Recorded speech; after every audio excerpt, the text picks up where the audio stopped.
Up the inside of Coates. Parker gets too heavily involved. And that's Whitehead and Coates.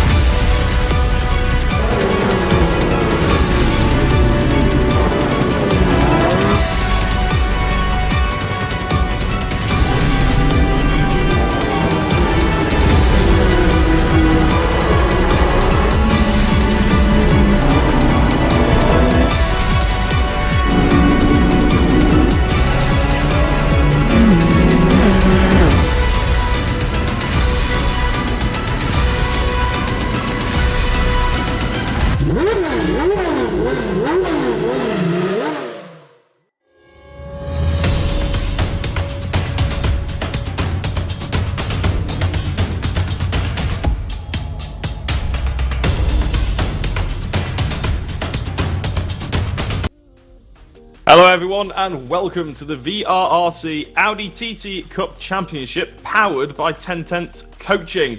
It's the first round for us, of course, broadcast by Simply Race. My name is Jack Oliphant and I'm very pleased to be with Steve Proudley. And for once, Steve, I'm not introducing to your own sort of sim group. We're commentating on an exciting TT Cup. Yeah, absolutely. Really excited to have crossed over into a different paddock for a change, and looking forward to seeing these TTs blast around the Nurburgring tonight. Yeah, absolutely. The Nurburgring GP is, of course, the venue that we're at tonight, and it's going to bring up some absolutely cracking racing, I'm sure, as well. It would be sort of very quick and sort of quick chicane, and quite good overtaking opportunities into a few hairpins. The first corner is a good note as well, Steve, isn't it? But it's quite easy to defend in the second and third corner. Yeah, absolutely. You know, the first corner's is a corner of two lines because just, you know, if you find yourself on the outside there, it's still worth holding that line because obviously it puts you on the inside as you go into the Mercedes arena. And quite often you see cars finding excessive amounts of grip out there. So yeah, it's definitely an interesting one, the first corner, and I'm sure when these cars are barreling off the start line, the first 260 metres into that first corner will be interesting. It certainly will. And speaking of the drivers, we've got 15 of the finest SimSport racers around, and we've got, you know, some brilliant, 15-minute races, two 15-minute races, haven't we, Steve? It's certainly going to be exciting. Yeah, absolutely. Yeah, I mean they obviously they've got the push to pass on these cars as well, which they can use 15 times in any one race, which gives them, I'm told, approximately 50 brake horsepower more, and can shave, if it's used correctly on a lap, it can shave probably around about a second a lap off. So that's another thing to throw into the excitement. It will be indeed, and obviously we've got a sort of a reverse grid style thing as well, where we've got 12 reverse grids, and obviously we've got ballast on board as well. So after the first race, the top driver, the driver who wins the overall race, will get 30 kilograms of ballast on board. Second place, 27, third place, 24, and down like that, down to 10th position. And I think we can bring in Dave. Well, we will be able to bring in one of the organisers, Dave Marshall, in a little bit as well. But the ballast, it's not going to be absolutely massive, is it? We're not going to see people sort of not being able to challenge for the lead if they won the previous race. No. I mean, I think again, with the push to pass system in place, with the ballast, the slipstream effect of the cars, and just the general nature. And obviously, let's not forget these cars are on a fixed setup as well. So the drivers are very limited to what they can adjust. I think they can only actually adjust things that are in the car. So like real world ABS, traction control, brake bias, and brake power. I think that is all they can adjust. Yeah, which will make some seriously sort of driver-heavy racing action, basically, as well. It's not all about the mechanics, who has the best car or anything. It's all about who can hustle these Audi TTs around the Nürburgring as quickly as possible. To give everybody a bit of a breakdown of the timetable, we are, of course, live now. We always go live at 8 o'clock for the next 4 weeks. I'll bring you the calendar in a minute. Qualifying has started. We'll do a little bit of interviews after qualifying. Race 1 should be at 8:15. After 15 minutes, we'll do a few more interviews. That's a 15-minute race. And then race 2 will happen at 9:25. That should, again, last 15 minutes. And we'll do a few more interviews, and we should all be wrapped up for 9 o'clock. So it's going to be a jam-packed schedule, but it's certainly going to be filled with absolute brilliant quality and hopefully some really good insights as well, Steve. We've got a few drivers to watch, and we've been having a look at the practice times as well, and they've been going very quickly and very close to each other. Yeah, I mean, some of the times they're not even a tenth. We're talking hundredths, and we've got a good mixture of some accomplished real-world drivers and some accomplished sim racers on the grid. So everything to play for, and I'm sure these guys are going to battle as hard as they do every time they come out on track. They will indeed, and a few of those drivers to look out for. You can see the drivers on your screen at the moment going on their out lap, just trying to warm the tyres, make sure they get into the rhythm of the track, even though they have just been practicing, of course. Look out for the likes of Marshall, Smith and McIntyre. They were 3 of the top drivers in the practice session as well. Fairclough was up there as well, and Edmondson. So those are the drivers that we expect to see at the sharp end. Of course, Marshall was one of the organisers of the series as well. We'll hopefully get a chat with him at some point during this evening, if not the next 4 weeks, Steve. But it's gonna be very tight, just like you said. And with qualifying being so short, it's all about who can get that lap time in straight away, isn't it? Yeah, no, I think I'm right in saying there's no push to pass on the qualifying, so it is down to just driving ability and potentially hanging onto that car in front a little bit at the right time to get a slipstream. But I think the most important thing with these TTs is to be smooth, and with them being front-wheel drive as well, you need to really sort of try and stay off the curbs, or certainly the higher curbs, because obviously we all know once you start hitting curbs with front-wheel drive, it does tend to pull the car around a little bit. It is indeed, and front-wheel drive is actually something I've never really been able to get the hang of, to be honest. I'm a bit of a rear-wheel drive connoisseur in the fact that I can just about keep it on the track. We've mentioned the calendar a little bit before as well, and obviously I said that we have four rounds. Basically, we're live for 4 weeks in a row. We're, of course, at the Nurburgring GP. Luke, we're at Brands Hatch GP next week, which I know is a personal favourite for a lot of racing drivers out there. Barcelona, the next one of the Moto layout, so Catalonia Moto layout, and Imola rounding out the championship. And I tell you what, for a short championship, Steve, they've picked some absolute corkers of tracks. They've really shaken it up a little bit there. I mean, we're just talking about the push to pass, and here at the Nurburgring, I think the push to pass will be absolutely fantastic for the guys. Because let's not forget, when you get extra power in a front wheel drive car, it can soon cause understeer if you're using it at the wrong time, obviously coming out of corners and things. So I'm just thinking ahead to Brands Hatch. It's there might only be a couple of places there where they can actually use it, because obviously there's a lot of high speed twisty corners at Brands. Yeah, I'm actually trying to think of anywhere that they can use it apart from going back onto the back section sort of thing. But it's certainly going to be a spectacle, that's for sure. Brands Hatch, a track I've actually raced in real life, and it is not easy to say the least. And these guys are going a lot quicker than I ever could. Having a look at the few timings on the screen now, Marshall is top of the order, but there is a good 5 seconds to Stapleford. We expect to see those gaps go down quite drastically, don't worry. So, race 1, 15 minutes. It's fairly representative of the qualifying, really, isn't it? But it's going to be action-packed. And with that push-to-pass system, some really early overtaking opportunity around Nurburgring. It probably is unlikely to see a lights-to-flag victory here today, isn't it? Yeah, I don't think we will at all, no, because, I mean, obviously, as we keep saying, the push to pass, the slipstream effect. And we were talking to Rich Hayden, one of the drivers, earlier on before we went live, and he was sort of commenting in some practice races the guys have done. If you start battling with these cars, you can soon be losing 1 to 2 seconds a lap even. So for other guys trying to catch you, if you throw into the mix the push to pass, they can really make some time up, and I expect to see some bunches this evening. I don't think just 1, 2 cars. I think we could have 3, 4 and even 5, 6 cars in a bunch. Yeah, and it will provide brilliant racing, brilliant spectacle as well for all those watching at home, and hopefully it'll make our job even easier, because it's really easy to commentate over good racing. You just shout at the monitor a lot, Steve, don't you, as you've got plenty of experience at now. Rich Hayden, he's actually one of the most experienced drivers on the grid. We've got little notes about each driver, obviously, and on his note it says one of the most experienced drivers on the grid, and he really seems to be clicking well with this car. So do we expect him to maybe fighting for that top 10, top 5? Where do you expect to see him? I think top 10 certainly, if not top 6 maybe. But obviously, I don't want to be rude to the rest of the grid, because there is a lot of talent on that grid, and you're really putting me on the spot there, to be fair, Jack. I love to do that with my co-commentators. Throw them the hard ball straight away. I mean, considering this is the first championship for these guys that I have commentated on. I've watched a few of these drivers quite regularly before, but with this car, track combination, all the different sort of skill sets on the track, it's going to be difficult to pick a winner. But yeah, Richie's certainly got the ability, I think, to be definitely in the top 6. That'd be my shout for Rich. I think top 6. Yeah, I think I was being slightly unfair to you, Steve, there. I should probably keep that question to your own championship, shall we say, when you know the drivers a bit better. But we have got a fair whack of very talented drivers, as you were talking about before. I mean, I'm having a look on the on our driver info. Isaac Smith, 2019 Ford Fiesta champion as well, and he's a current mini challenge driver. So some real world pedigree in there as well. Jack Noller, he's new to the VRRC, but he's got plenty of experience on the sims. So again, the difference between real world drivers and sim racers, and you are obviously someone who's been very heavily involved in your own sorts of setup and mixing real world racers with sim racers. Do they sort of blend in quite nicely? Are they able to provide good racing as we would almost expect from them? I think it's yeah. I mean, I think it's horses for courses, shall we say? I think some drivers do adapt to it really well, and some take a little bit longer than others. I won't say they never adapt, because we all know the beauty of sim racing is you can just practice as many laps as you want. It's not really costing you money like it does in the real world to keep banging the laps in.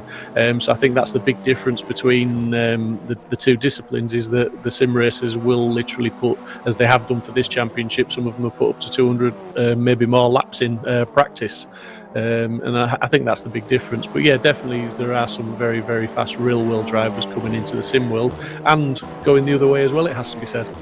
I can only imagine being able to have 200 laps of practice in a real world drive car. A real world car. That would be absolutely madness. But yeah, you said it there. I mean, a set of tyres in the real world, if you go practicing on a new set of tyres, they can cost pretty much the same as most people's sim rigs, can't it? And obviously, a sim rig lasts pretty much forever, and a set of tyres only lasts about 10 laps if you're lucky in some respects. So it is a good cost-effective way for these drivers to get in, get some practice, and just get that thrill of racing as well.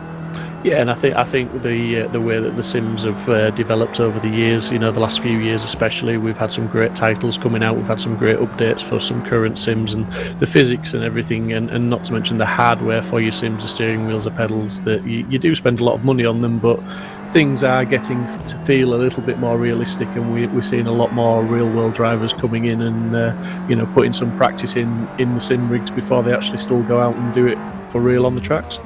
Absolutely, and I'll just push the broadcasting services of Simply Race as well, who are obviously broadcasting this race, and if anybody's ever wanted to experience a live sim event or racing with your friends in sort of a live sim environment, then that's a great place to have a Google of, I'm sure. Just having a look as well, Steve, at the timing order at the moment in qualifying. I've been waiting for the timings to sort of get a little bit closer, and between everybody from 2nd to 16th, it looks very close. But Marshall, I don't know if he's been using that push-to-pass system or something, but he seems to be 1.6 seconds ahead of everybody else. Yeah, well, he did inform me earlier on today when I had a chat with him that the push-to-pass wasn't working in qualifying, but I'm just wondering if he's forgotten to deactivate it on his, because like you say, he's pretty damn quick today, 1.6 seconds faster than anybody else. I mean, that's not supposed to happen.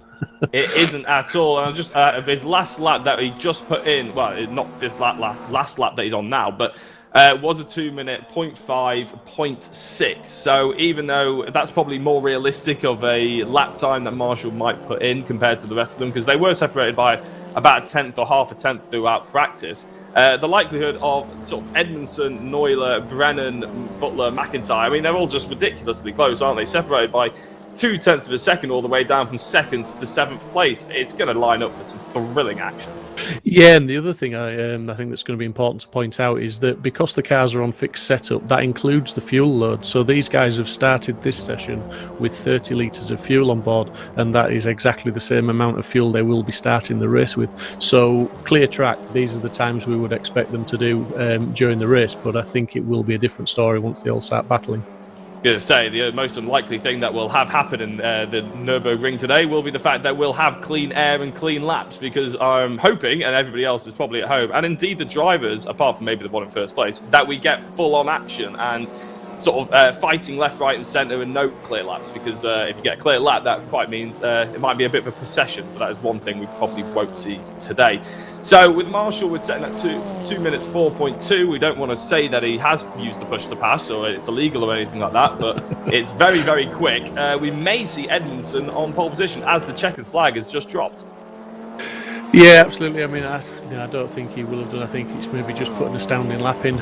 I mean, the big thing with these TTs is to be absolutely clean with your lines. You know, keep it sweet, keep it smooth, and during the race, the trick will be using the push to pass at the right time. It's all right having that extra 50 bhp, but if you use it mid-turn, you might find yourself with a handful of understeer. You may well do, and we were speaking to Dave before the stream went live, weren't we? And he said going up the hill especially, it can be an absolute godsend, can the push-to-pass system. So expect to see a lot of people hitting the button as they're coming back up the hill. But as qualifying drops, we've seen a few more drivers come across the line. McIntyre has actually put in a very respectable time.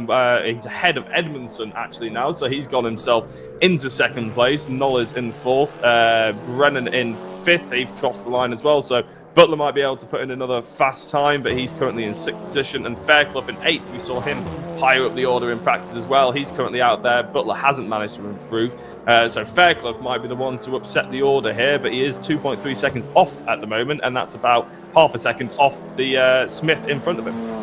Yeah, and I think it's interesting to see that I think there's about 6 of the drivers on that last lap have actually, that's when they put the best times in. So they're really built up towards the end of the session there to get the times in and do their best on the last lap, ready for the race. So all should be warmed up and ready to go now. Warmed up and ready to go is just how we like them, and hopefully we'll be able to get potentially some interviews in before race 1, I believe. So we're just having a look down the order and see if we can get maybe the pole sitter, Dave Marshall, if we can get him into the chat. Indeed, I think he's just brought himself in. And Dave, that was an absolutely storming lap time by you. Can you give us a little bit of a story behind that? I wish I could, but I honestly think that was just a god lap, I think. When everything just hooks up together in a lap, and I think I beat my personal best by about 6/10, so I can't even explain that lap. I'm going to have to watch a replay back myself and understand how I did that. Don't expect to see that in the race.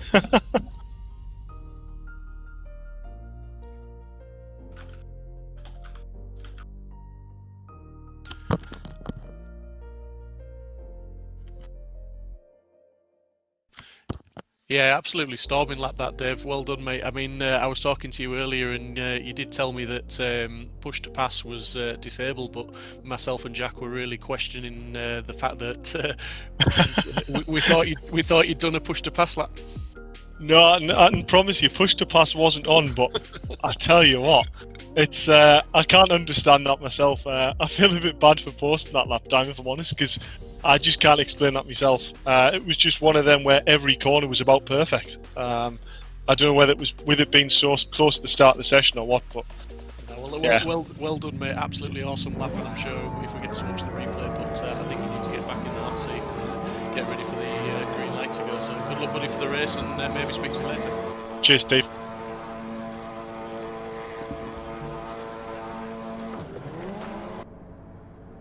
So that was Dave Marshall. Steve, apologies about leaving you with that one. I mistook that one and had a bit of a technical issue, but I think we're about to go racing, and in fact, we are going racing as they get a plummet into the first corner. We see Marshall still in the race lead, McIntyre still in second place as they go down. Doesn't seem to be too many movements in the top 2 or 3, but we are seeing Edmondson and Nola going side by side.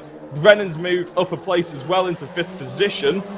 And as they plummet down to the second corner, in fact, Marshall's under a little bit of pressure by McIntyre, Steve. The yellow TT is getting a bit feisty as we see a bit more side-by-side action in the background.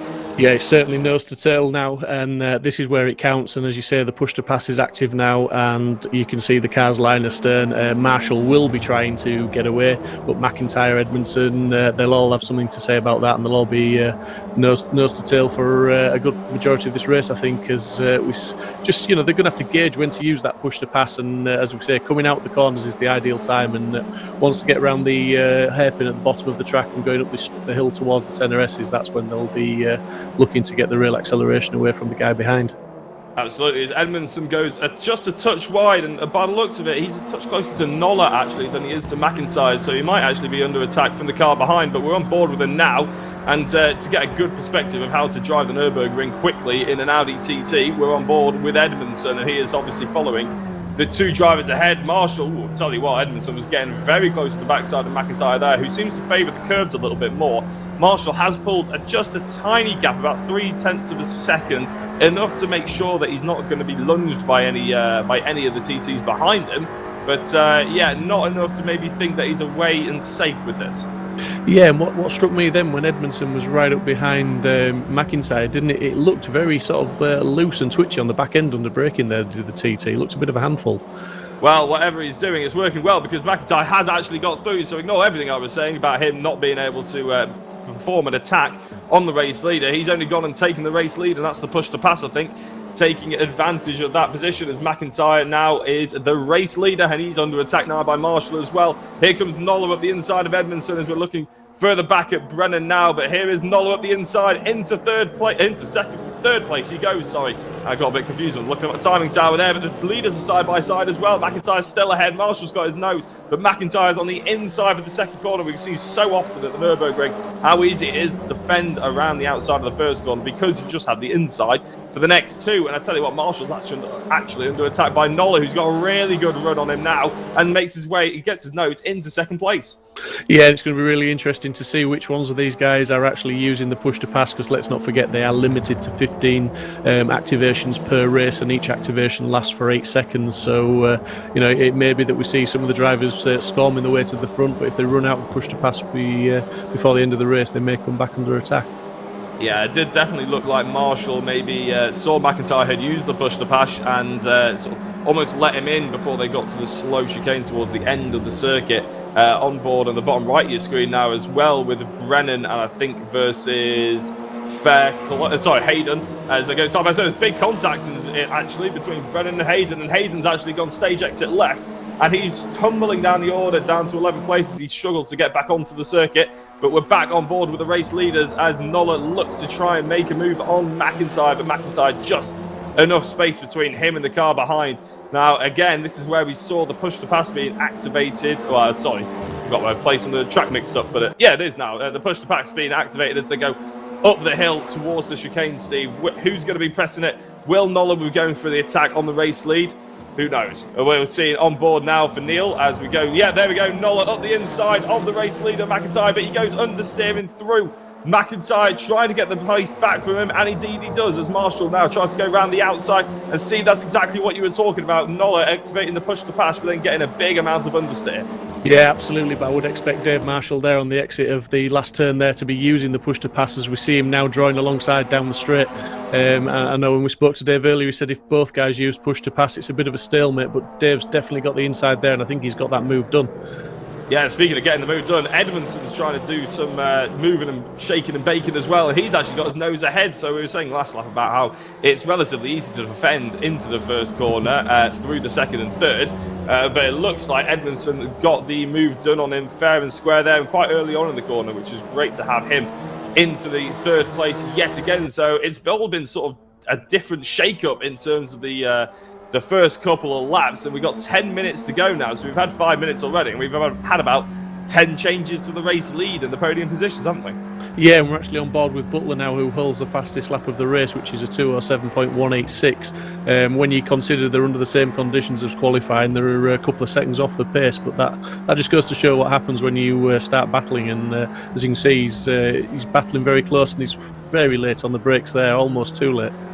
Yeah, he is almost too late. Marshall's gotten back into the race lead as well, by the way, and McIntyre's actually fallen down to third place. So Edmondson's got himself back up to second, and this is really the sort of appeal of this championship for not only drivers but spectators as well, because it's like activating DRS, but you can do it basically anywhere on the circuit. So it's just thrilling to see. If you time it just wrong, you end up understeering off, you end up going wide, you end up hitting to the back of someone else. We want to see clean, good racing, obviously, but it does add that little bit of spice as they go towards back up the hill and into the chicane. Yeah, again, this is where we've seen a lot of moves going in, but we may well not see too many right now unless Noller has activated it again. No, a flash of the lights and everybody stays just a bit calmer than they were last time round. But we were talking to David, as you say, before the stream, Steve, and they can activate the toe. Well, they can activate the boost, but the toe is almost just as effective. Yeah, the toe's just as effective, but the boost will get you alongside just that little bit faster. But if the guy in front activates the boost and you don't, and you're on his slipstream, you'll just about hang on to him, but you won't get alongside him. So the boost is very powerful, but to be fair, so is the slipstream. Fastest lap of the race goes to Marshall, the race leader at the moment. He was obviously on pole position at the start of this race. He's now got the fastest lap as the, well, it was a 2:07 when we were talking about Butler having it. It's now a 2:05, and I think Edmondson maybe just touching a bit wide, meaning that Marshall can now go a little bit ahead. So Edmondson in the green TT, McIntyre in the yellow, Marshall in the blue, obviously, and now we're back on board with Noller in 4th place. The top 5 have really driven away with this race so far, haven't they? But the more they fight, the more they hold each other up. We could see Brennan and Smith coming more to the battle for this potential podium positions. Yeah, definitely, and I think we're at the phase of the race now where we've got a couple of laps down. Well, we're virtually halfway through the race. They're going to have to start counting the push to passes. How many have I got left? Because they don't want to end up with none left and potentially the guy behind having a couple in the bank, so to speak. So yeah, I think they are all settling down, all thinking a bit more about it, and just going to just let things pan out for another lap, settle down, and then go for it again. We haven't focused too much on this sort of pack, the mid-pack you could say, and you can see a little bit of damage on the Audi TTs as they come through the chicane, a little bit of bumps and bruises on each of the left-hand side, right-hand side. That shows how brutal this sort of mid-pack can be. In any sort of grid, it's really difficult to make sure that you're having a clean race, especially if you're starting in the midfield. But by the looks of it, this is almost proper touring car racing with bashes here and there, dents here and there, but at the moment, apart from Hayden, who unfortunately went stage exit left at one point, who just made his way back up to 12th, it all seems to be calming down a little bit, and we're getting some more measured racing for the last 6 minutes of this race. Yeah, we've just seen Smith move up into 6th. I'm sure that looked like a push-to-pass move. He really overtook Brennan very easily there, almost. As we're back on board with Edmondson and Marshall back, he's still in the lead there. And like you say, there's a little bit of a gap between them all. And it definitely looks like they've calmed down a little bit. In fact, the front two look to be, although it's not a lot, they do look to be maybe just dragging a few tenths out of 3rd place.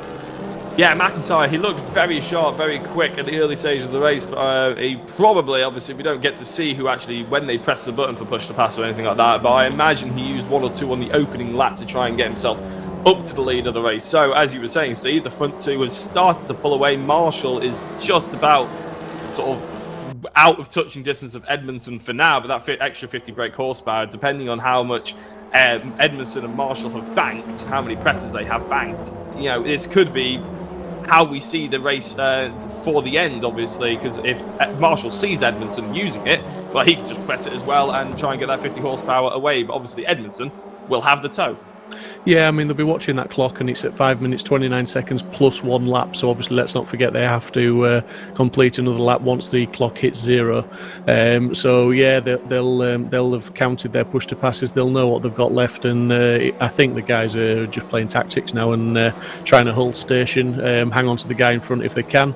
Although we see Noller putting a bit of pressure on McIntyre, be interesting to see if he's tempted to try and make a move. But yeah, they'll be playing more of a tactical game now. I think the frenetic first few laps has probably expended a few too many push to passes for these guys. Yeah, just having a look at a bit of the information that we have on these drivers. And in 2nd place, Edmondson. Apparently, he's new to the VRRC Championships, but he's proven that he's actually a pretty good contender for the front of the grid. As we get back to him in a minute, because he's actually, Noller's going through on McIntyre. He's used the push to pass. He's got his nose ahead. He's got his entire car ahead, and he's timed it right so he can get into that chicane without understeering wide. Good move by Noller. Yeah, absolutely. I mean, that push to pass helps there, as we see a little bit of damage on Thorne's car there. But if you can get the push to pass done on the back straight there before the chicane, you get your nose in front. It's almost like a block pass, isn't it? Because the chicane's definitely not a place to go too wide.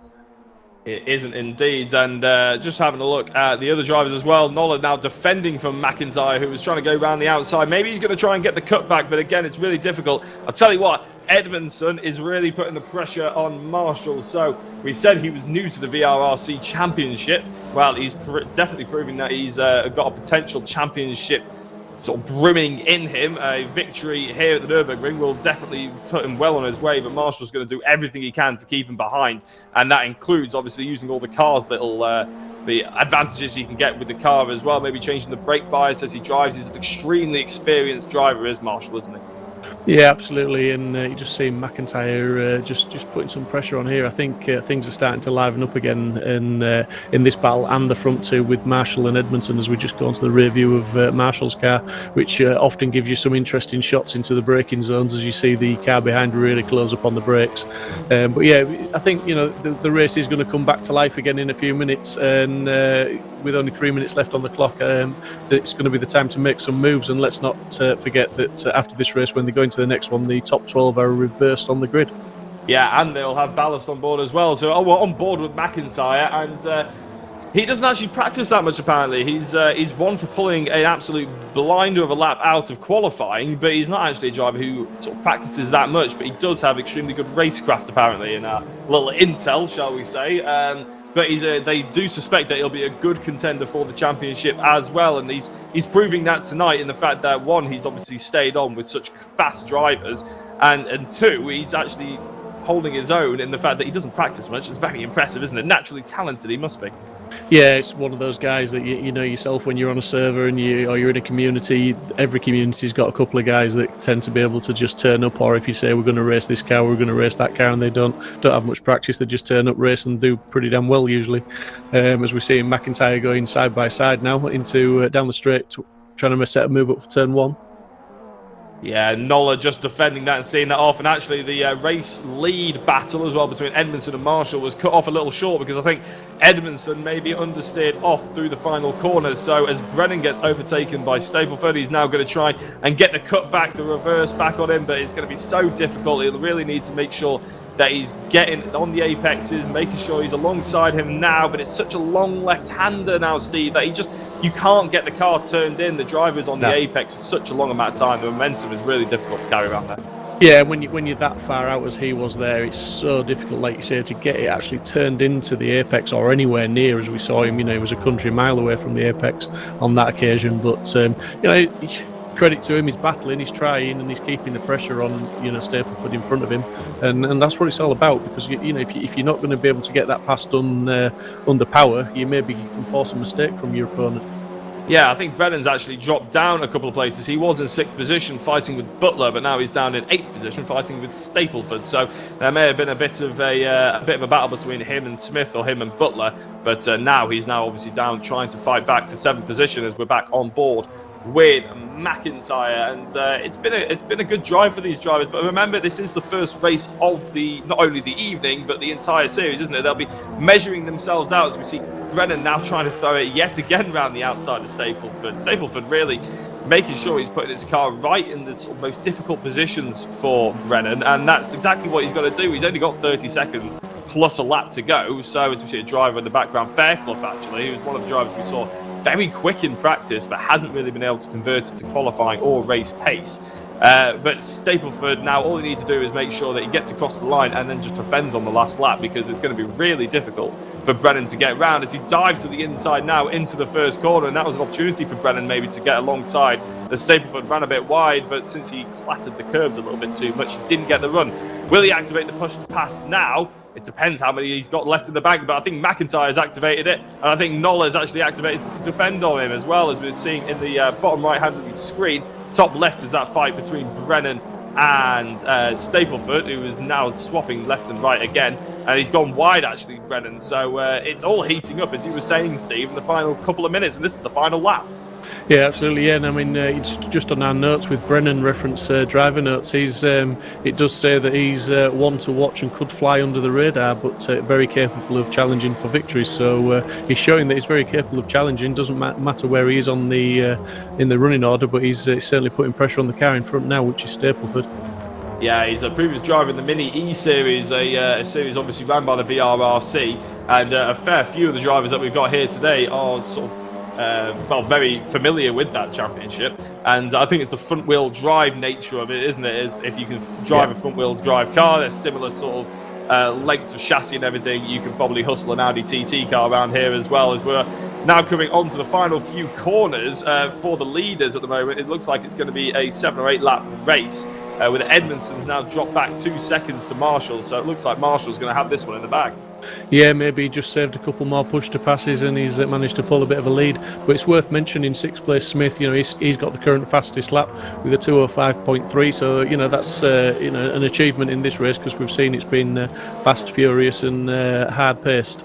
Especially with Marshall trying to build that gap up as well. Smith must have used an awful lot of an awful lot of the track, really, and slipstream and tow and boost as well. So really brilliant driving by Smith, and obviously that is an extra point in his way in the championship. It's a point for the fastest lap and a point for qualifying. As they're coming through the chicane now, still focusing on Brennan versus Stapleford. He hasn't been able to make that move stick yet, has he, Brennan? He's still trying his best, but now actually it looks like Stapleford just built a bit of a gap, and now Butler's actually got past on McIntyre, so maybe McIntyre tried the move on Noller. It didn't go quite well, and actually Butler's stormed through the field to try and catch these guys back up, and he looks like he has in 4th place. Yeah, absolutely awesome. And as you said about the fastest lap, Marshall's taken it back with a 2:05.014. So he's got that extra point for the fastest lap. He has indeed, and I got my laps mixed up actually. As McIntyre gets a big hit, Butler gets a big hit on the backside by McIntyre. Luckily, these front-wheel drive cars, you just keep your foot pinned, and the car will eventually turn you in the right direction. But I'm sure he won't appreciate that, as there's more bumping and barging. It looked like there's a little bit of damage, or maybe there's just bumping. I'm not entirely sure, but McIntyre and Butler are getting far too familiar with themselves for their own liking. Yeah, swapping paint and just putting a few ripples in each other's doors there by the looks of it. But it doesn't look like McIntyre's finished for the day. He's going to have another go by the looks of it. He is indeed, and at the top right of your screen we can see that Marshall is now coming across, well, sorry, not coming across the line, he's about to come up to take the checkered flag line as he's coming through the left-handers. He's got about half the lap to go, so keep an eye on your top right of your screen. But obviously you want to be watching McIntyre versus Butler, because it's served up a tasty treat, and if this is anything, we've got the reverse grid to look forward to as well, as these drivers will be back at each other going for race lead and race position. Yeah, we saw McIntyre just nibbling the back of Butler again in the previous corner. So he's certainly, he's getting the overspeed out of the corners compared to Butler, and he just keeps nibbling away at his rear bumper. But all the time, Smith will be the man that was wishing for a couple more laps, because he's really closed up on these guys. Yeah, Butler and Smith, absolutely blistering pace shown by them as we're on board with them. But we are having a look, of course, at Marshall, who's taking the chicane for the final time. But on the outside, tries to go McIntyre deep on the brakes. Goes Butler a little bit too deep, and there's more contact, as luckily Butler gets away with that. Marshall is going to take the race victory for race number 1 here in the TT Cup at the Nurburgring, and a big hit on the backside by McIntyre on Butler again. And you can't take your eyes away from this, Steve. It's absolutely thrilling. Marshall's taken home checkered flag. 2nd place Edmondson, Noller in 3rd, but wow, oh wow, McIntyre and Butler, you're going to have to shake hands and apologise. That was tough, Steve. Yeah, there needs to be a virtual handshake at the end of that one, I think, because you mentioned touring cars earlier. That was touring car-esque. That was definitely a bit of rubbing. As we seen Thorne with a bit of damage on the front end there, and coming around to complete the race. Some will claim that rubbing is racing, but some might claim that it could be a bit fair, as looks like Richard's going a little bit wide through the final corner, and as they cross the line, he'll end up in 15th with Laramie in 14th, and that is our full grid, I believe. So we'll be able to bring you the full rundown of the finishing order. But obviously we've got some interviews to do as well, Steve, and I think, well, we've already had a chat with Marshall, so we might end up getting a bit of a chat with Edmondson or Noller. I'll let you decide. Yeah, let's see if we can get Edmondson in if we can. And hopefully my interviewing skills will actually work. Max, congratulations on 2nd place. That was a very tough race, wasn't it? Yeah, I was just slowly losing off Dave, but fortunately, I could bring it home in 2nd, so happy with that. The early stages of the race, you saw a lot of sort of mixing, battling, changes for almost the entirety of the top 5, wasn't there? Was there a sort of a point in there where you thought maybe you could get into the race lead and maybe use a few of the boost passes to maybe just get away and get a bit of a gap and let them fight? I mean, at the start it was really close. I was trying to get first and then obviously slowly gap, but obviously I dropped off from Dave, so I don't think that was possible at the end of the race. Yeah, well, we saw you very close with Dave. It was almost looking like towards the sort of 6-minute mark that it was going to be between you and Marshall, and then sort of the rest of the field were going to have their own little fight. But I think you just went a touch wide on coming out of the chicane. Was that due to the boost, or was that anything to do with just maybe getting a bit keen on the power? I boosted, I think, on that straight, and then I ran a tiny bit wide. Broke a bit late because obviously it's a bit fast. It is indeed, yeah. So you'll have a bit of ballast on into the second race. I believe it's 27 kilograms. Have you ran the car with any kind of ballast on in practice? Is it a very different machine, or is it sort of very similar, or have you not had that practice yet? I haven't had that much practice, but I don't think it should be that much different. Well, in that case, then, will we expect to see you running up the race order through the... obviously, it's a top 12 reverse grid, so you'll be starting in 11th place. Do you think you can manage to get towards the podium yet again? Try my best. Brilliant news. Well, is there anybody you'd like to give a quick shout out to, Max, before we let you get back and warm up for the next race? Bud Cole, John Park, and NGK Spark Plugs. Brilliant. Thank you very much, Max, and we will see you in the next race. Good luck. Thank you.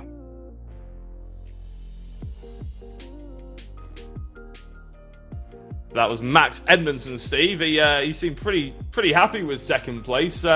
It'll be tough for him to fight through the order, won't it, and to get up back maybe into that position, but he's going to give it a good go by the looks of it. He is, but I mean, obviously this is the first race these guys have had, in anger, as it were.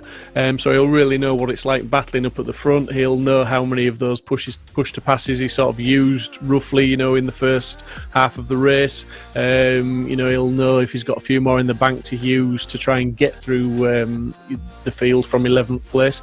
But as we saw there, I don't think it's going to be easy, mate.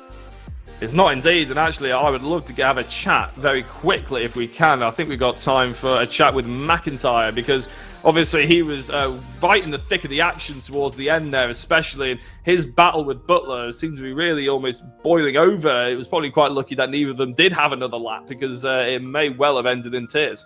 Yeah, they were certainly taking sort of chunks out of each other, and like I say, through the corners, I don't know how that rear bumper managed to stay on the car, because it was certainly well chewed, shall we say.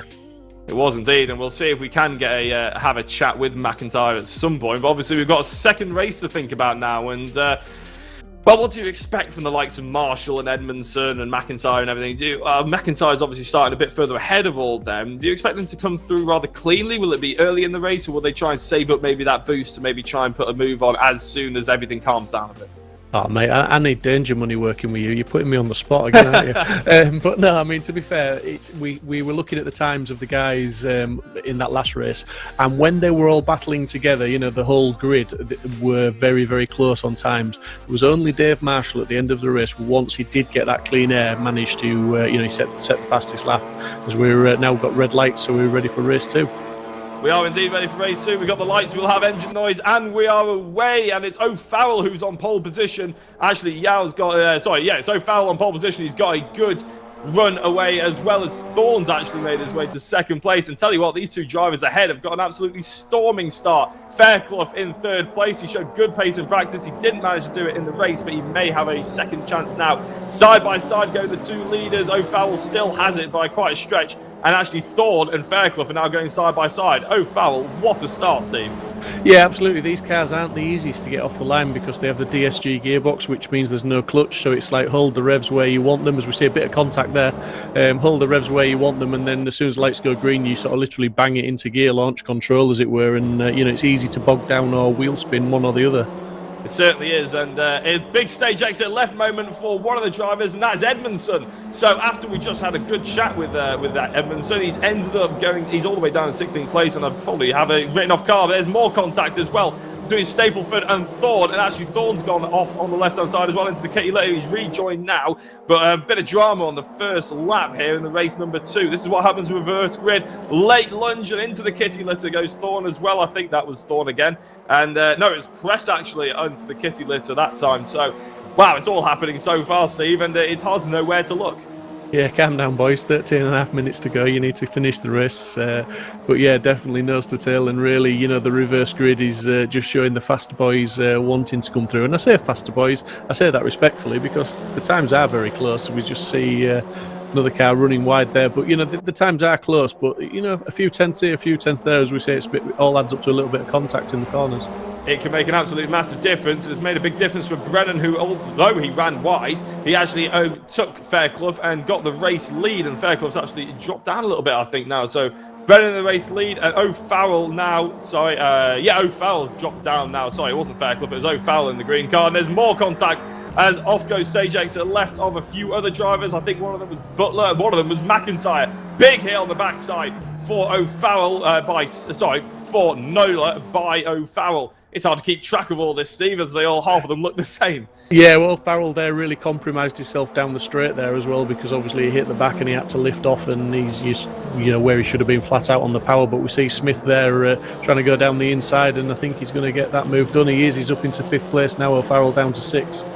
Yeah, and Marshall just slowly and surely making his way through the order. He is now in 7th place. Obviously, he'll have 30 kilograms of ballast on board, and he's just probably thinking, if everyone's going to take each other off, I'll just sit here and slowly make these moves, use the push to pass when I need to, and just take advantage of other people's misdoings, because there is some more of it between McIntyre and Butler. So this race is restarted. What race 1 finished as? I would say it's come alive, but I don't think it was ever in any other state, to be honest. I mean, they're just really hammering it round to these boys. And as you say, it's a little bit unfortunate that a few of them decided to take each other out, or they've run a little bit wide, whatever. Battling really hard, because it does play into the hands of Marshall and the likes, because it makes it that little bit easier for them to get up to the front. And if they're getting up to the front using less of their push to passes, it means they're going to have them in the bank when they need them. It's smart driving by Marshall and the other drivers as well, that's for sure. And hopefully everybody else sort of calms down a little bit, because actually Marshall's really the only big gain there. He's already made his way up 6 positions into 6th. So if this trend is anything to go by, well, by the end of the next 2 laps, he'll be in the race lead. Yeah, he's pushing, like you say, really smart driving, really clean, really smooth, just watching the drivers around him. Great racecraft, let them make the mistakes, let them leave the doors open, and he's working his way up 6th place. He's got Smith in front of him in 5th. I don't think, from what we saw in the first race, I don't think Smith will be an easy pass by any means. And then obviously we've got Brennan and Fairclough going hammer and tong up in 1st and 2nd. Well, it's not just Brennan and Fairclough, because Stapleford was trying to make it 3 wide, and they're wide.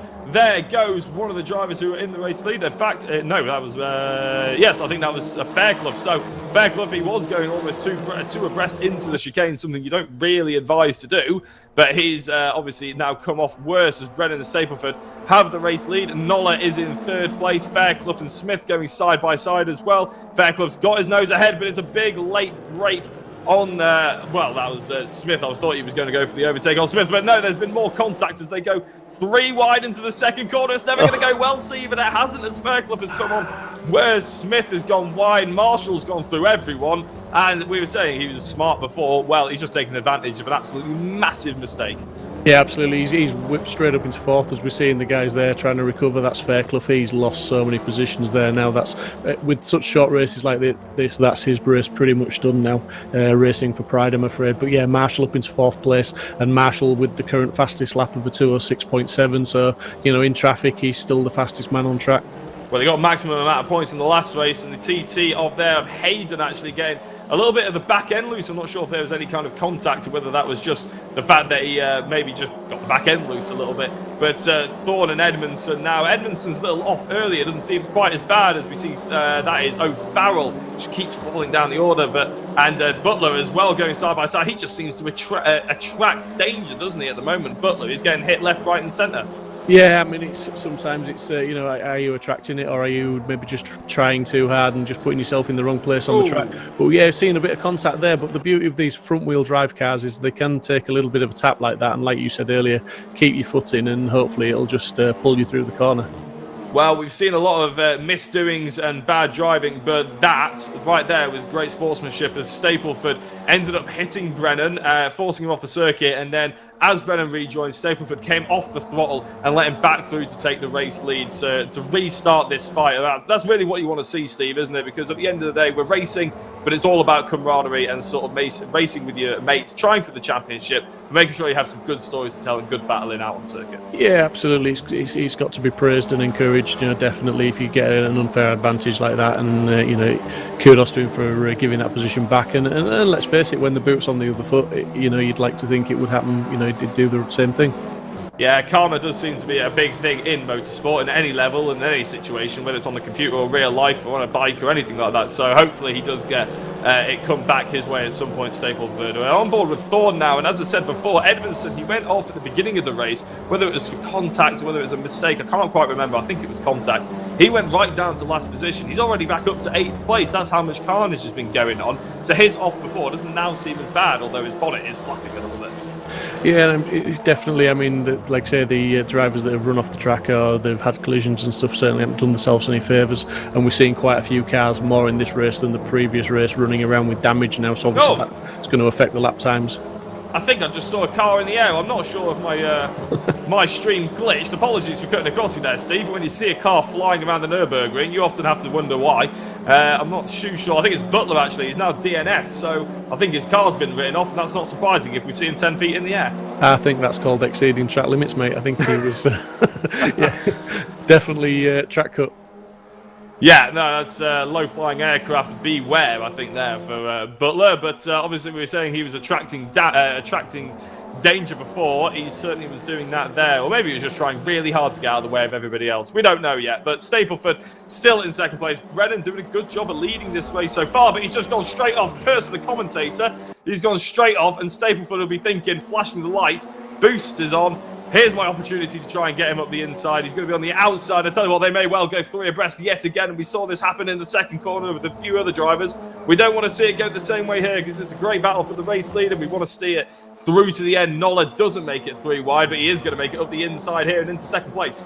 Yeah, and just look who's closing behind them. Marshall creeping up there. He's a sort of he's 8/10 off third place now, so he's really creeping in, which is he's about a second and a half off the lead. He's really closing in. I know he's got Smith in close attention, but those two are definitely going to make this a 5-way battle within the next sort of couple of laps, I would say. Well, the biggest worry for these 3 drivers as well is the fact that Marshall hasn't really needed to do anything in terms of push to pass because he's just been taking advantage of everybody else's mistakes. And as these drivers hold themselves up, he's just been watching this thinking, all right, well, there's about 6 minutes left of the race. I'll just drive up to the back of you, have a bit of a fight with Smith, and then use 15 push-to-passes in the last 3 or 4 laps. I mean, it could be worse for Marshall in this situation. You could be right, and it's just it's a shame that we can't tell how many push-to-passes the drivers have got left, or when they're actually activating them. That would be a great addition. But yeah, you would have to say he possibly has got a few in the bank because he won't have been using them when he's been in really heavy traffic because obviously there'd be nothing to gain unless he had a clear passing opportunity. Now, he may have to be using 1 or 2 of them to try and hold off the attack of Smith, but I'm sure if Smith was sort of probably smart about this, he looks like he just wants the position for himself, but he'd be seeing the fact that he's behind Marshall, winner of race 1, pole position sitter. He's actually not just behind him, he's alongside him now, and be thinking, you know what, he's made his way all the way through, he's quick enough to catch the 3 in front of us. Let's work together, get up to that, make it a 5-way battle for the race. With 5 minutes left, there's every opportunity that Smith could come away with the race win here. Yeah, absolutely. I mean, the sensible side of you would, that would be a plan. But you've been in the situation, I'm sure, in the real world where, that would have been the sensible thing. But do you always do it? Absolutely not. No, you want track position, and it's just about pride in a lot of ways. You see your championship leader, who he is currently, Marshall, race 1 winning. You just think, I want to prove myself. I want to beat you. But they're going 2 by 2 by the looks of it. 2 by 2, hurrah, into the chicane. Stapleford keeps his position off Nola for now, but here goes Brennan, here goes Marshall on the inside, and he's already pretty much got himself up to 3rd place around the final corner. Marshall's on the charge. He's indeed. Now I'm thinking now he's going to be on that push to pass and he's going to be challenging for another place as we see them side by side down the straight. Absolutely awesome racing this. Yeah, it's cracking. This is what we love to see in a single make series in a reverse grid, ballast on board, 5 drivers all going for the race lead, just like we saw it in race 1, but obviously 5 different drivers now, which is what brings the reverse grid to life, really. But Stapleford and Marshall, and that's actually Brennan and Marshall by the looks of it, going side by side. Brennan will have the inside, and I thought Smith was going to go up the inside there, Steve. I almost had my heart in my mouth, but by the looks of it, they're just biding their time for now, and Brennan makes his way back through. That's absolutely cracking driving from Brennan, because I thought Marshall was going to end that move as they came out of the Mercedes arena on the inside and get the job done, but Brennan managed to just keep his nose in front and defend the position. Absolutely fantastic. He has indeed, but late on the brakes goes Marshall, and that was a really aggressive sort of look up the inside, filling the mirrors of Brennan, making sure that he knows he's in for a race now, because as we're getting towards the last 3 minutes of the race, obviously there will be 1 extra lap added on as well. It's actually McIntyre who holds the fastest lap, and if Marshall can't get through, he won't be able to secure a clean air to go and get that fastest lap back off him at the moment either. So McIntyre currently holding the fastest lap point and taking that away from a few of the others. Yeah, definitely, and it's in championships like this where the reverse grid for the second race, every single point is going to count for these guys, and they're all going to be desperate to score them all. He will indeed. I'm just having a look at Nola, who's currently in the race lead, and one of our driver notes. He's new to the VRRC, so he hasn't driven with these drivers an awful lot, but he has got plenty of experience on the sim. He's actually a RPM esports driver, but he hasn't done many laps of practice, which is maybe why he was a bit further sort of down around about the top 5 in the first race, but now he's really showing his racecraft against really some of the fastest around as well. It's he's pulled away really, almost a second gap between first and second place now. Yeah, and we see Marshall losing another place there to Smith. He managed to get the inside line on him going into the last corner and take that position away. So let's see what Smith can do now, as he's jinking left and right, and he's just trying to get the inside line for T1, and he looks like he's got that. Let's just need to get the job finished. It's been certainly entertaining. It's been fascinating to watch as well, because every time they come up to, I don't know if it's just the grill or the attitude of the car, but every time they come up to each other, it's really aggressive driving as well, isn't it, in the TTs? I think you have to really put your car in the right position. Obviously, track position is key in any motorsport, but especially around the Nurburgring, it's all about how aggressive you can be, get the car up the inside, making sure you're making the driver go off the racing line, because if you're off the racing line, it's really hard to carry any kind of momentum around the Nurburgring, just for the fact that it's quite a long apexes, there's sweeping corners, isn't it? It's really difficult to sort of like carry any momentum around the outside. Yeah, and I know, again, speaking to Dave earlier on today, he said to me, you've got to really push the front end on these cars. You've got to get it to dig in. If you're too gentle with it, then it makes it worse, and you do suffer with more understeer. And we can see that in some of the corners, he's trail braking, which means he's carrying that brake until the apex of the corner, and he's really throwing the front end in and making it dig in and turning that Audi. And I think, that's where he's getting a lot of his speed from, because that's the beauty of the one make series. No one's got an advantage with the car. It's down to driver ability, and pace. Yeah, it's also on the grass now, as he was trying to find a little bit of space to get past the driver in front of Brennan. He's actually now having to defend from Smith, as we now focus on Smith. Brennan goes wide. Marshall's going to be on the outside. Smith slots his way straight at the inside.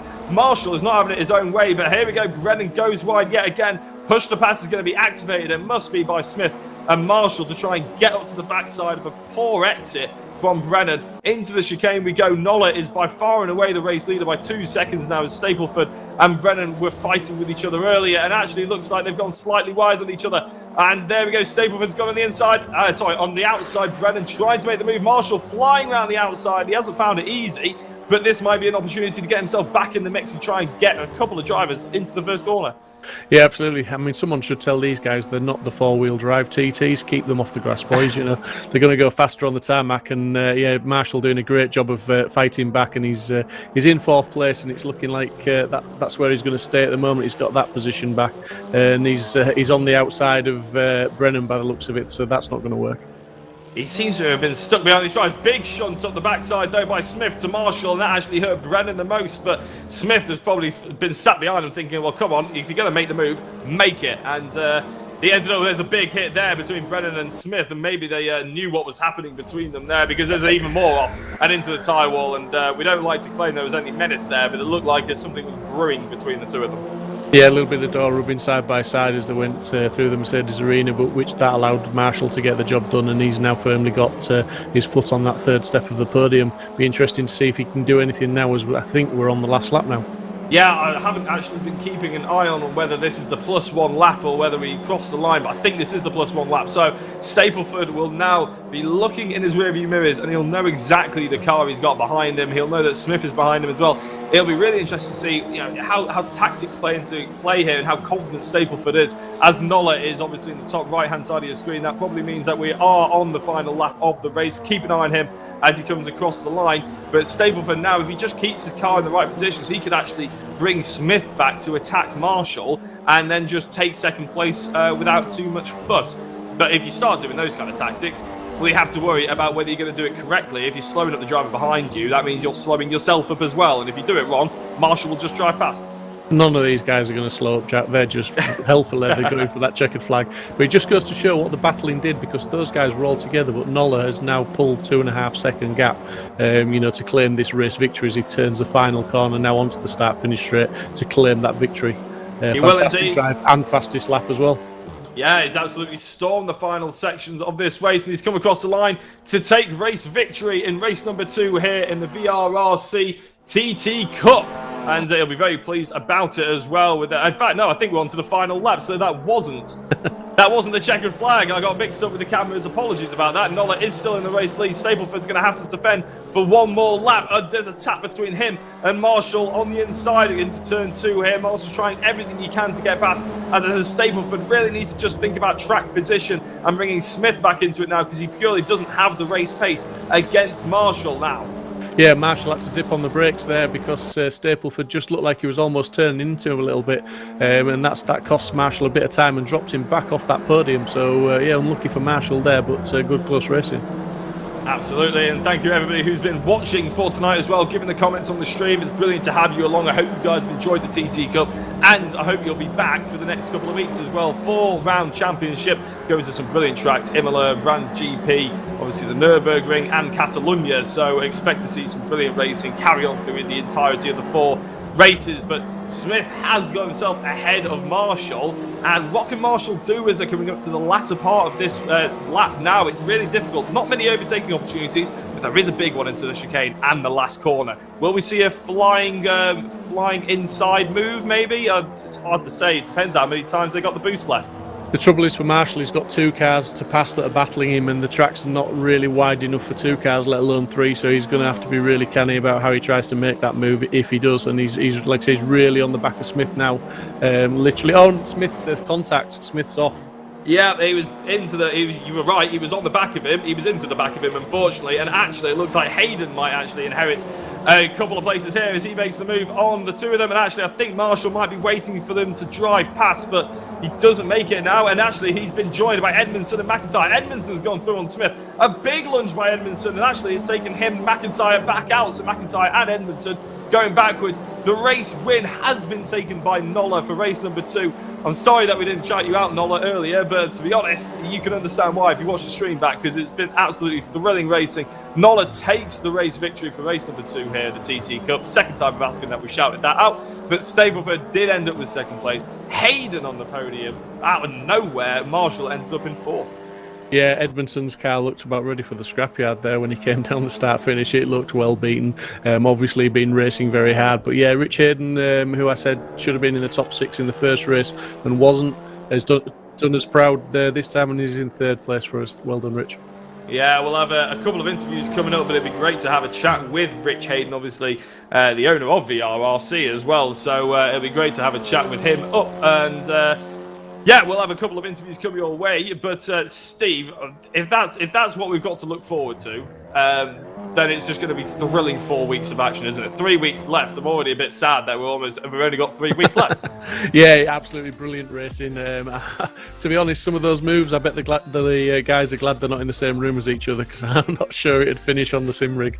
But yeah, it was interesting, very close, some very good racing, and really excited to see what comes from the following 3 rounds, as it were. Yeah, and I think although he ended up in 4th place, we're probably, I mean, if my maths are correct anyway, I think Marshall is the championship leader, but I think we've potentially got a couple of drivers coming into the interview room. So it'd be great to have a chat with our winner as well, of Jack Noller. He drove away at the end, really, didn't he? And in fact, he's been brought into the interview room.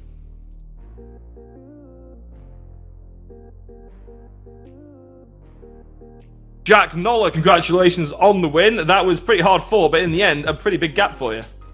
Yeah, it was a pretty crazy race starting in the middle of the pack there. It's just about picking your moments as the chaos was around. I had a bit of a few moments, but made the pass stick for the lead where I needed to, just as Dave was catching up, and managed to pull the gap and get fastest lap as well. So, with you. Mega. Yeah, no, it was fantastic to watch, obviously. And as you said, you ended up getting fastest lap. You ended up with the race win. So it was pretty much an all-round perfect race for you, obviously. But it was also looked like a very enjoyable race at the front end there, especially in the earlier parts. You were probably quite glad to see them all fighting and you just have clear air. But it must have been enjoyable for you, and that's what it's all about. Yeah, I really enjoyed it. And got to say thanks to Dave for inviting me here, and my team at RPM, and all the guys there for getting me in the position that I'm able to race at this quality, because this field is really, really high quality. So yeah, the racing's been really enjoyable today. I'm looking forward to the next one. It is indeed, and obviously you're new to the sort of VRRC world, you could say, and you're obviously straight up there at the front end. Have you got any other sort of plans of what championships you're taking involved in at the moment? As you say, I'm very new. I only knew this world existed 2 days ago, so wow, that is new. So I'm gonna be having a look around, speaking to some of the guys. They recommended a few championships to have a look at, so I'll be definitely having a look around and seeing what else is there as well. Well, brilliant. And just before we let you go, Jack, to enjoy your champagne that you may well be having at home, is there anybody you'd like to give a quick shout out to before we go? Obviously, shout out to the guys on my team, Justin and GT Omega and HyperX, and the list goes on with Student Motorsports and World Pro Racing and Gaming Malta. So that's everyone back at base who allow me to be at this level and race here. And obviously the shout out to Mum and Dad back at home for watching along. Oh, well, it's nice to have Mum and Dad tuning in as well. Hello to everyone from us as well. Jack, congratulations on race 2. We'll see you next week, obviously. Probably back fighting for podium positions. Very much. See you next week. So that was Jack Noller, everyone. And I think I'm going to be slightly cheeky here. Maybe rush 1 or 2 interviews and bring in Robbie Stapleford. Robbie, if you're there, second place was hard fought in the end, wasn't it? Yeah, hard race. Just had to keep on defending, and yeah. Just. How was it when you saw Dave Marshall come up to the backside of you as well? Because obviously you were really sort of fighting hard to defend, but when you see someone of his speed come up to the back of you, it's a bit of a different mindset, isn't it? It looked like you were defending very hard. Yeah, defending very hard to keep him behind. It was quick, so. Yeah, no, well, just like Jack was saying as well, it must have been very exciting towards the beginning of the race, and obviously at the end of the race as well. It was, unlike Jack, it was pretty just non-stop for you, wasn't it? I'm guessing you're a little bit tired after that one. Are you there, Robbie? Yeah, a little bit. Yeah, non-stop. Just had to keep on going and don't give up. Absolutely, don't give up. A good motto. And as I said, I do have a couple of interviews to do, so I will just quickly wrap up. But is there anybody you'd like to give a shout out to? Mum and Dad and all my family who's watching. Brilliant. So we'll say hello to the family from us as well, Robbie. And good luck for next week. I'm sure we'll be seeing you up the top order again. Yeah, hopefully. Thank you. See ya. And last but not least, Dave Marshall. We're going to bring you back into the comms box just for a signing off. That was a difficult race for you. It looked like the first half, the first sort of 10 minutes was pretty standard, just taking advantage of other people's misfortunes, you could say. But then it was harder than you may have thought to get past that top 5. Yeah, I mean, after quali, you probably looked at it and thought, well, you know, Dave's got the pace to just sort of walk away with this round, but it really just shows the strategy and order you need to use with boost to pass or push to pass. Sorry. Yeah, you know, I got through the field reasonably well in race 2. There was quite a lot of carnage, so we're going to have a look at driving standards there, just try and improve things there. But other than that, yeah, got through at the front. I think I probably had 6 push to passes left, and just struggled to make any progress from there. Really, got up behind Robbie, and Robbie clearly knows how to defend very well, and I had Isaac behind us who was trying to jump in any gap possible, and yeah, any move that I tried to make on Robbie, Isaac was then trying to undercut me. So it was a very difficult race to try and progress once I got to sort of the top 5, if you like. So yeah, I mean, it's a real eye-opener. There's some really, really good drivers in this championship, a lot of new guys, and I'm really impressed with how quickly they've jumped into the car, and a lot of them haven't really done that much practice, and they're still running at front pace. So who knows what they can do when they put 60 to 100 laps in practice. So interesting to see next week. Yeah, well, obviously you've got a whole host of tracks lined up for the next 3 weeks. Brands Hatch, Imola and Catalunya. What are the sort of favourite ones for you there? Brands Hatch is always a bit of a driver's favourite, and that's the next one. Yeah, but at Brands Hatch, it's one of the tracks that I've been lucky enough to drive in real life, and you know, you just don't get the undulations in the game quite the same. But the way these cars are going to be going down the first bend there, they're already nervous on the back end to start off with, so that could be very interesting. But no, my favourite has to be Imola. What a legendary track, and it's so fast. Yeah, looking forward to Imola. Yeah, I think for Imola, you're going to have to double the amount of push to passes you're allowed, because that'd be absolutely stunning to see the racing of these TT Cup cars. Well, thank you very much, Dave. And we're going to sign off sooner rather than later. But Steve, I think it was certainly one for the to watch back, especially for the drivers involved. I think I'll certainly be watching those two races back, mate, just to sort of get their grip with what happened to the whole field, because obviously it was so easy to concentrate on what was in front of us. But I think there was quite a few battles going out throughout the field in both races, and as Dave touched on there, some really good fast drivers. Maybe just in second race they just need to sort of wind it down a little bit and just think about the whole race and a bit less contact, but nevertheless some great racing from all the drivers in both races. Yeah, I think as spectators and commentators, we can just sort of focus on the fact that there's been really exciting racing, and we'll let the stewards deal with all the boring driving standard stuff, shall we? We'll just enjoy the fact that there was a five-way battle for the race lead, and what a battle it was. It looks like we're sort of forming some almost favourites to go into the next round, but of course Brands Hatch GP, a very different circuit, is going to bring up some very different drivers to the forefront, and with a bit more practice we'll see some of the drivers in race 2 probably fighting for the sort of top 5, and maybe we'll be separated by less than a tenth of a second in the qualifying. Yeah, definitely. It's going to be a harder track to get that perfect lap in, and I don't think Dave's going to get such a big gap. Maybe I may be wrong, but I think he'll do well to dominate qualifying like he dominated qualifying here tonight. Well, one thing's for sure, we thoroughly enjoyed everything that we saw. I hope that everybody at home enjoyed it as well. We are going to sign off for the evening because we're a touch over time. So from everyone here at sort of Simply Race Broadcasting and VRRC, we thank you very much for watching the stream and commenting. I've been Jack Oliphant along with Steve Proudley. Thank you very much for watching, and we'll see you next week.